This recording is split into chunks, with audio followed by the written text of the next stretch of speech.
আচ্ছা বেশ বাবা বলছি কে তুমি?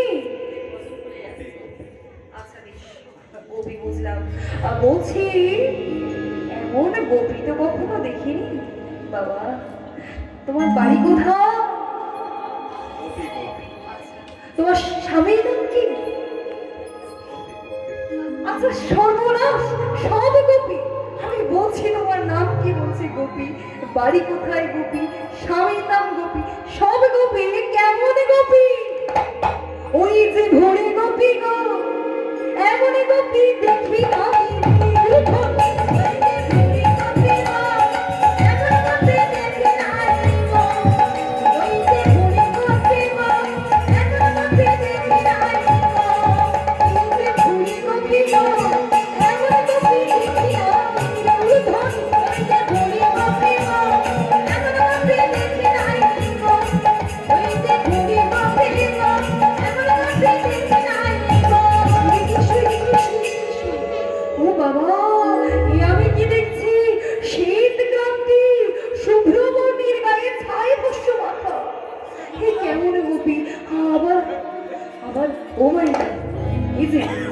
গোপী আমার এত বড় ঘড়ি হয়? হ্যাঁ আমার কি মাথায় জটা?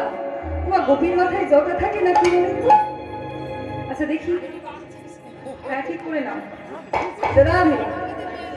আচ্ছা গোপীর মাথায় জটা থাকে? ওই দেখি কেমন গোপী, এদিকে এসো। ঠিক আছে আচ্ছা বেশ। রাধে ওই এত বড় জটা, ও মা গো কি দেখছি আমি। ও দেখতে পেয়েছি, জটাটা দেখতে পেয়েছি। এত বড় জটা, এ কেমন গোপী? ওই যে জটা গোপী গো, এমন গোপী দেখি নাই। ওই যে জটা গোপী গো, এমন গোপী দেখি নাই গো। ওই যে জটা গোপী গো, এমন গোপী দেখি নাই গো। শুভ্র গোপী দেখি নাই গো। গায়ে ছাই ভস্য মাখা, শ্মশানে বসি। এই আমি কি দেখছি, এ কেমন গোপী? ওই যে শ্বেত গোপী গো, এমন গোপী দেখি নাই। ওই যে শ্বেত গোপী গো, এমন গোপী দেখি নাই গো। ওই যে শ্বেত গোপী গো, এমন গোপী নাই গো। ওই যে শ্বেত গোপী গো, এমন গোপী দেখি নাই গো। ওই যে শ্বেত গোপী গো, এমন গোপী দেখি নাই গো। এসো দেখি। এই গোপী, এই সত্যি এদিকে এদিকে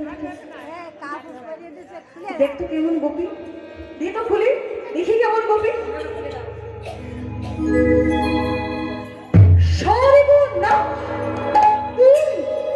তুমি এসেছো এই রাজমঞ্চে। তুমি জানো না এই রাজমঞ্চে পুরুষের প্রবেশ নিষেধ।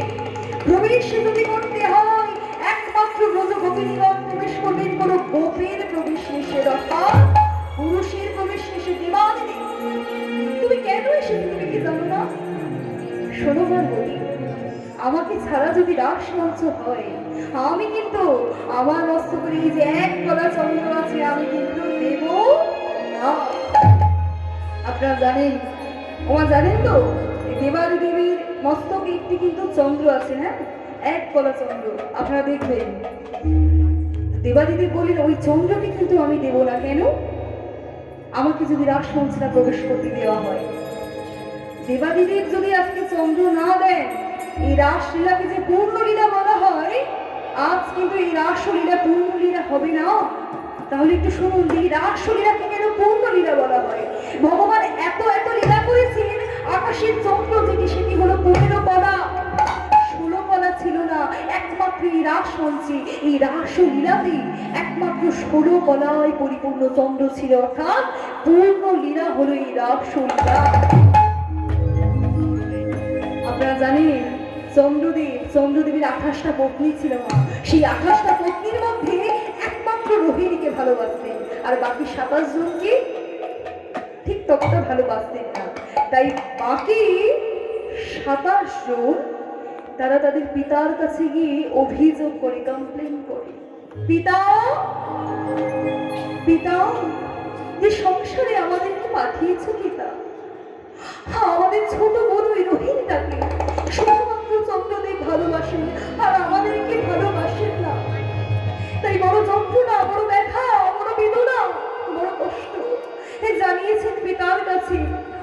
তখন পিতা দক্ষ তিনি চন্দ্রকে বললেন, চন্দ্র এই তুমি কি করছো? হ্যাঁ, এই তুমি কি করছো?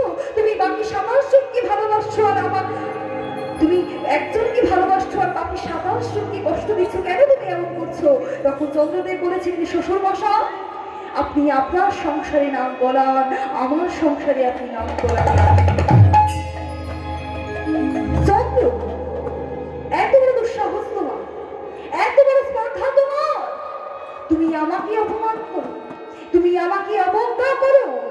শোনো চন্দ্র, যে রূপীর অহংকারী তুমি আজ আমাকে অপমান করলে, সেই রূপ তোমার ক্ষইতে ক্ষইতে এক গলা এক গলা এক গলা করে ক্ষইতে ক্ষইতে শেষ হয়ে যাবে, শেষ হয়ে যাবে, শেষ হয়ে যাবে।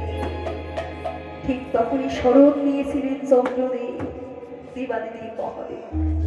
দেবাদিদেব, দেবাদিদেব আমাকে রক্ষা করুন, আমাকে রক্ষা করুন, আমি যে অভিশাপ প্রাপ্ত হয়েছে, আমাকে রক্ষা করুন। দেবাদিদেব মহাদেব সেই সময় চন্দ্র যখন এক গলা করে করিতে করিতে করিতে করিতে শেষ পর্যায়ে এসে গেছে, 15 গলা একদম শেষ, এক গলা পড়ে আছে, ঠিক তখন দেবাদিদেব মহাদেব ওই এক গলা চন্দ্র নিয়ে নিজের মস্তকে ধারণ করেছে।